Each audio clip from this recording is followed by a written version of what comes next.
Hi everyone, it's Kirei here, and welcome to the Hit Kit Club Scrapfest for the International Scrapbooking Weekend 2024.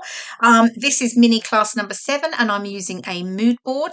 And I give you all the information or tips on how to use a mood board, and it's available over in the Hit Kit Club Facebook group in the relevant album. Okay, I'm working with the April 2024 kits. I've got the main kit, the embellishment kit, and the cardstock kit. This is the pattern paper, and it's called Daily Routine. And here I'm just cutting up strips of the squares from the pattern paper, and then I'm going to use those squares to create strips across my background. And the background is Oyster Bay, and it's the Essentials solid cardstock from the cardstock kit. So yeah, I'm just working through trimming these, and then I will distress all of the edges. Now I have instructions for this class, and they will be available in the Facebook group over at the Hip Kit Club Facebook group, I should say, in the album for this class. So you've got all the information there. So the video is a great visual guide, but you have got the written instructions as well that you can use alongside the video. Now, I would say it's obviously International Scrapbooking Weekend, and you couldn't have a weekend without prizes. So, for everyone who creates a layout, based on my mini class using a mood board, and you pop it into the relevant album in the Hit Kit Club Facebook group. You'll need to do that by Sunday, the 12th of May 2024, and that is by midnight Pacific Standard Time. You'll go into a draw for a $15 gift certificate. So, and now there are 16 mini classes over the course of the weekend for Hit Kit Club. So, if you get all 16 layouts done by Sunday, the 12th of May, you have 16 chances to win a $15 gift certificate. So, that's pretty cool. So, anyway. So where are we? So I'm still going, still distressing the edges. Now, as I say in my instructions, I give you how many strips you need and how long they need to be in regards to squares, etc. So I'm just layering them up here and working out what I have. I think I've got 8 there at the moment, but I do actually add another strip once I start working with it, and I work with 9. And I pulled in the fabric borders. These are lovely. And then I'll just cut these apart because it'll make them easier to work with. So they're still stuck to the acetate back, but then I can cut them up depending on the lengths that I need. And I'm going to add a strip of each fabric border to the bottom edge of each of the square strips there. And then I do actually machine stitch them. That is absolutely optional. You could hand stitch them if you love hand stitching, but you absolutely don't need to. You could just stick them down onto the bottom edge of each of the pattern paper strips. And then once I'm happy with that, now you'll see here at the moment, I've got them all on the bottom edge. I do flip these all around and they end up on the top edge, mainly because I decided I wanted to be able to tuck elements in behind each of my rows. So here you go, as if by magic, it's all been done. There's my stitching. And now I can get them stuck down. But first, I'm just going to add some splatters using some acrylic white paint to my background. And this is the Oyster Bay Essentials solid cardstock background from the cardstock kit. So I'll get that down and then that can dry. Now, another thing to note, over the course of this weekend, and obviously it's only over the course of the International Scrapbooking Weekend for Hit Kit Club, there is a fabulous mega sale. It begins at Saturday, the 4th of May, 2024 at 6 a.m. Pacific Standard Time, and ends on Sunday, the 5th of May, 2024 at midnight Pacific Standard Time. And there are discounts of up to 70% on selected kits. And there are grab bags available for only $19.95, and that's dollars. The contents of those grab bags are worth around $45. So a really fabulous sale. So do pop on over if, of course, you're watching this during the course of the 2024 International Scrapbooking Weekend. Okay, so I'm letting the paint splatters dry. I'm going to mount my photo, and I'm using a 5" by 3.5" landscape photo or a 13 cm by 9 cm photo. So, of course, you could use a square photo, you could use a portrait photo. It really would work on this layout. You might need to, if it's a portrait photo, sit it into a row lower, just so that that works okay. But certainly you could play with a different size photo.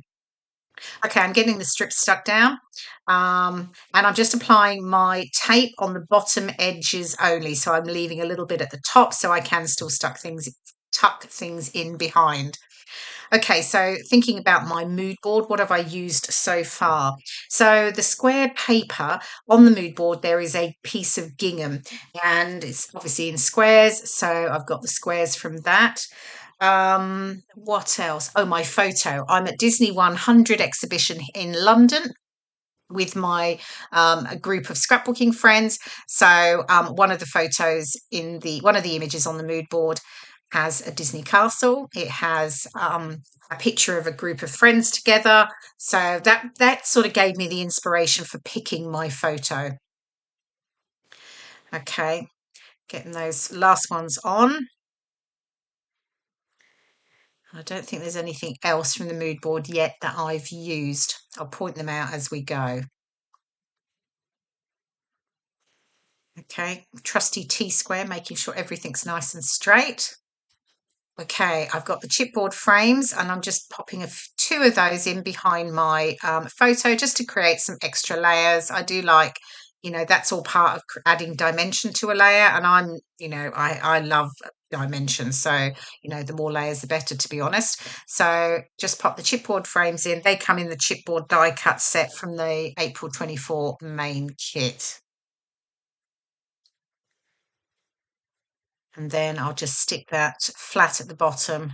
I've already got a bit of lift at the top anyway from the frames. I'd normally add foam pads, but I don't really need to do that, though I think I tuck a little bit under the right edge so it wasn't sticking too flat there. There we go. Okay, what's next? The fun part, the embellishing. Okay, I've got the notebook journaling card there, and on the mood board there is a cup of coffee and a notebook and a pen. So there's the inspiration there. I've got lots of flowers there from the floral ephemera pack, and of course on the mood board there are a number of flowers featured. So definitely bringing those in. You can see I've got some butterflies, and there is also a butterfly on the mood board. At the bottom, I've got the wood grain, the wood veneer, I should say. It says fun was had by all, and it certainly was. There was also some wood grain on the mood board. And often what I do once I've picked out a particular collection, and that might be inspired by the colours, and there are certainly, there's some colours provided on the mood board. Pick the collection, then I've picked a photo. So again, that might be inspired by the mood board, and it is. Obviously, I've already mentioned that in regards to Disney. Then I'll look at the ephemera and I'll pull out elements again inspired by the mood board. So that might be the flowers, there's hearts on there. I think I've got the butterflies as well. So I've sort of pulled out those types of elements, and sort of, rather than having lots and lots of ephemera and thinking, what am I going to use? I almost do a bit of that in advance. So, which is what I've got there in my little tray. Pulled out flowers and then some wood grain elements, and just things that I thought would work. That also, of course, tied to the mood board. So that just helped me sort of select them, because you get so much ephemera, and all other bits, embellishments and things like that. It can be a bit daunting sometimes. Okay, so I'm just getting everything stuck down. And again, because nothing gets stuck down totally flat, it's always got some dimension to it. So I'm just sticking either foam pads or glue in the set, or I only add glue to the center of the elements, or like the body of the butterfly, so I get the wings coming up. So again, that just gives me that nice sort of layers as I'm creating the layout. Okay, bring in some little leaves there that I can tuck in. Is there anything else from the mood board that I've pulled out? I think I've used, oh, actually, the quote was friendship makes life more beautiful. So that also helped me in regards to picking a photo, because it immediately made me think of obviously my friends. And so, yeah, that can also help. And of course, you could use a quote like that as your title. So you could use it in a multiple, in a number of different ways. Okay. So still playing around. I've got a few. There's obviously more embellishments there than I really end up using. So I'm just playing around with what I'm going to put where. Some of the elements I've got on the layout won't make the cut at the end. But that's okay. Placing them on it, and sometimes I just leave them there, and then as I'm building it up, some things just get moved away because they don't look like they don't sit right. They don't look quite right. So, well, I hope you enjoy using a mood board. If you've never used one before, hopefully my tips and instructions will really help you use a mood board going forward. And I'll look forward to seeing all your layouts in the album in the Facebook group, because obviously, who doesn't want to go in for winning a prize? That's always fun. And, there is lots of inspiration this weekend from Hip Kit Club. There are 16 mini classes in total, and they'll all be available on the Hip Kit Club YouTube channel. So do make sure you pop by and watch those. Okay, nearly getting there. And then what I'm left to do is I just add a title. I use the Disney photo shoot, and the Disney is using the alphas from the main kit. And then photo shoot, I use some of the mini puffy alphas that came out in the January kit. And then I think we're almost done, and we'll be going to close-ups. There we go. Okay, so the final layer, as I said, all the information, instructions, and information on how to use the mood board are available on the Hip Kit Club Facebook group in the album. Hopefully you'll play along, and I look forward to seeing your finished layouts. Thank you so much for joining me, and I'll see you again soon. Bye for now.